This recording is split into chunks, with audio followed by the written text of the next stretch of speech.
Bonjour à tous, ici une petite vidéo pour vous montrer comment installer Zigbee MQTT sur Home Assistant.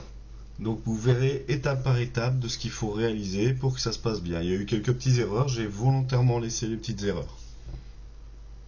Donc nous voilà sur une nouvelle installation de Home Assistant, toute neuve. J'en ai profité pour changer de serveur au passage. Donc paramètres,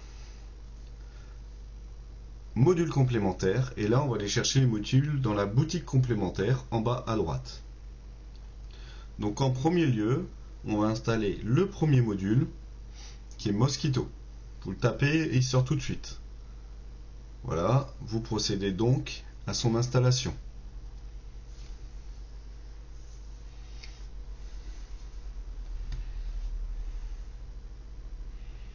Voilà, voilà, il est installé pour le coup.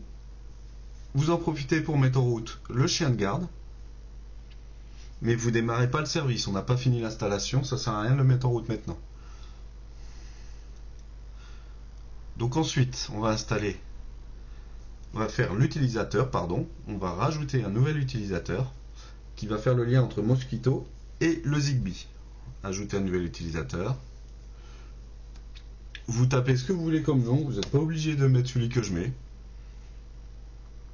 Vous autorisez à se connecter, forcément.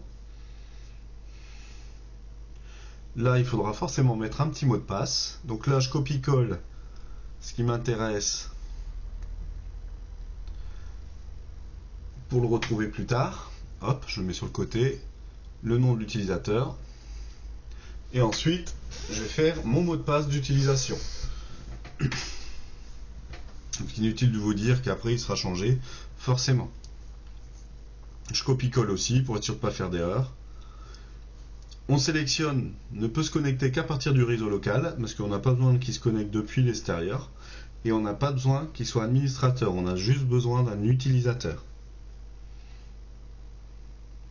Donc là, on va le créer, et donc on va valider la création de l'utilisateur en bas à droite. Voilà, il y a un deuxième utilisateur qui a été créé. Ensuite, du coup, on retourne dans le module complémentaire. On va ajouter ce qui nous intéresse, le Zigbee M2 QTT. Dépôt. Et on copie-colle l'URL que vous avez dans la description. Ajouter. Voilà. Là, il a trouvé le dépôt et il l'a installé. Donc du coup, on peut fermer la fenêtre.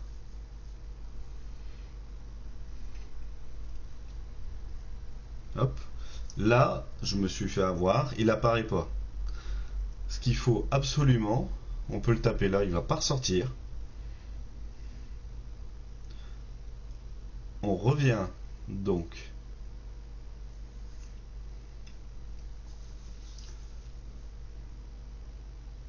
en arrière.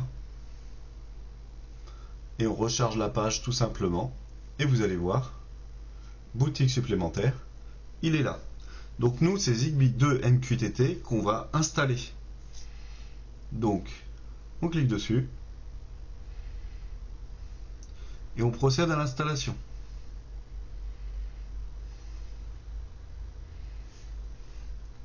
La différence par rapport au système Home Assistant, c'est que Zigbee 2 MQTT a énormément de bibliothèques de tous les périphériques que vous pouvez trouver sur Internet en Zigbee. Donc là, on active le chien de garde et on affiche dans la barre latérale. On a vu, il vient d'apparaître. On ne démarre pas maintenant le système parce qu'on va procéder à sa programmation. On va faire le lien entre votre nom d'utilisateur, votre mot de passe, mais aussi on va aller voir où est-ce qu'il y a la clé USB qu'on vient de mettre. Donc là, j'ai été mettre la clé USB du Zigbee, celle que vous avez en photo au début. Donc maintenant, on va aller dans le système. Voilà, il l'a vu. C'est déjà une bonne nouvelle. Mais ça ne nous intéresse pas, on n'y touche pas. Donc, on va aller voir physiquement où est-ce qu'il est sa clé. Donc, du coup, on va retourner dans les paramètres, dans le système, matériel, tout le matériel, Et du coup, hop, pardon, on va aller voir tout en bas ce qui se passe.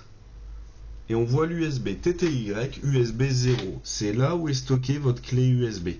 Ne changez pas de port d'USB, ça va changer sinon.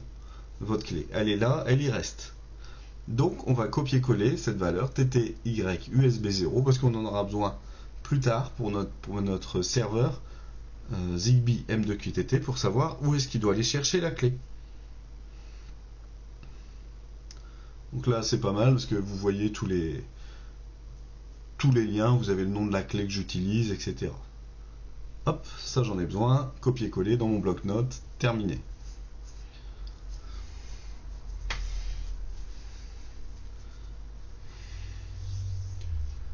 On va retourner du coup dans le Zigbee de MQTT et on va aller dans l'onglet configuration. Ici dans SOCAT, vous ne touchez à rien, c'est pré-enregistré, vous ne modifiez rien là-dedans. Ce qui va nous intéresser, c'est le MQTT et le serial. Le MQTT, il y aura quoi dedans?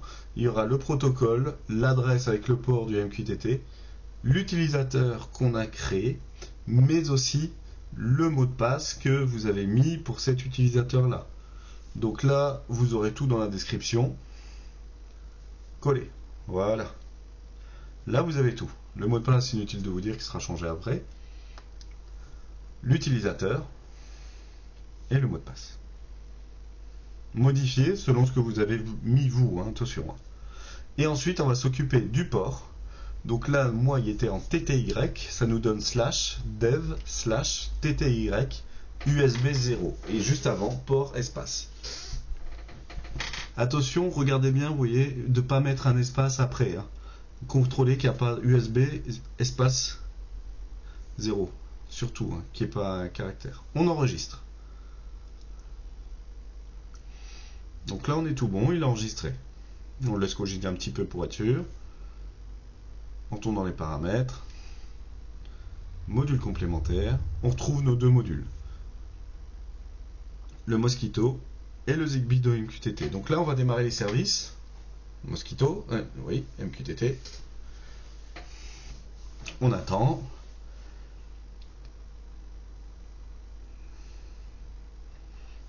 Il a démarré. Moi, j'attends que la charge CPU redescende pour être sûr que tout le service est bien démarré, personnellement. Donc là, on va démarrer aussi le Zigbee. Démarrer.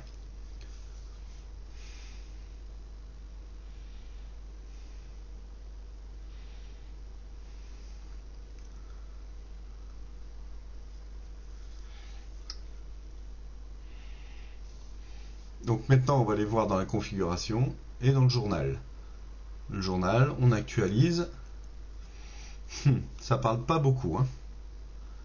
Normalement, on a plus de choses. Donc on va aller voir ce qui se passe. C'est un peu bizarre. Il doit y avoir quelque chose. Donc on tourne dans paramètres.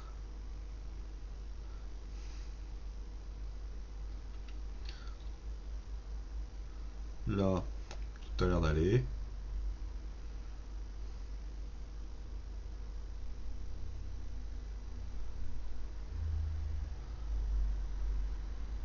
Appareil service MQTT. On va le démarrer.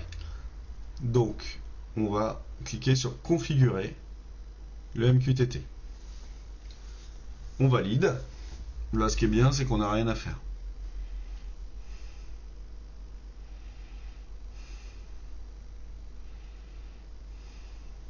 Et on termine. On tente notre chance. Pas d'affichage. C'est bizarre. Attention, attendez bien d'avoir le message d'erreur, parce que les machines qui sont un peu moins puissantes, ça peut mettre longtemps pour s'afficher ça. Donc on tourne dans Zigbee, on va aller voir ce qui se passe dans le journal.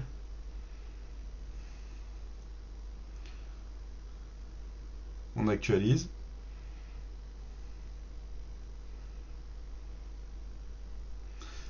On a des erreurs. Ok. Il n'arrive pas à se connecter. Peut-être un problème dans le mot de passe ou autre. On va regarder. On va rechercher un petit peu ce qui se passe. mais c'est intéressant qu'il y ait des problèmes. Donc dans la configuration, j'y retourne. Et là, il y a une petite faute de frappe. Enfin, pour le coup, il n'y en avait pas qu'une. J'enregistre. Je redémarre. Le service avait planté. Ok. Ça commence à dialoguer. On attend la connexion. Ah, la même chose. Toujours un problème. Il trouve pas le Core Mosquito, il sait pas ce que c'est. Et en fait, j'avais oublié de remettre un T. Encore une fois, voilà. On enregistre. On redémarre.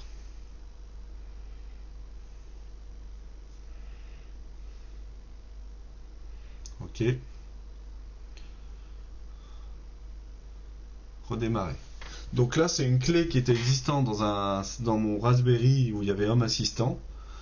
Et le truc, c'est que je voulais savoir aussi si les paramètres sont enregistrés dans la clé ou si elle sert juste de passerelle. Donc on va aller voir dans le journal. On va actualiser. Donc vu que ah là ça dialogue. Et là on retrouve mes anciens périphériques. Donc là on est pas mal. Par contre, ce qu'on peut voir, c'est que la clé est vide. Donc j'ai ma réponse. Rien n'est sauvegardé sur la clé, tout est sauvegardé dans Home Assistant. Parce que là j'ai migré d'un serveur Raspberry Pi 3 qui en pouvait plus, qui faisait trop de choses, qui plantait à tout va, le Raspberry. Et j'ai un serveur de 32 Go en i5 à la maison qui fait plein d'autres choses, mais qui est pas utilisé à fond. Donc là, ce qui va se passer, c'est que dans une prochaine vidéo, on va voir ensemble comment restaurer un backup et du coup on va voir si tout remonte sur cette clé. Donc voilà, là vous avez vu comment activer Zigbee M2QTT avec les différents messages d'erreur, mais aussi l'avantage c'est que vous avez beaucoup plus de plugins sous ce hack là que ce qui est fourni par Home Assistant. Franchement, je vous conseille de passer là-dessus à ce jour où je vous parle, là, en 2024, de être sur ce plugin là.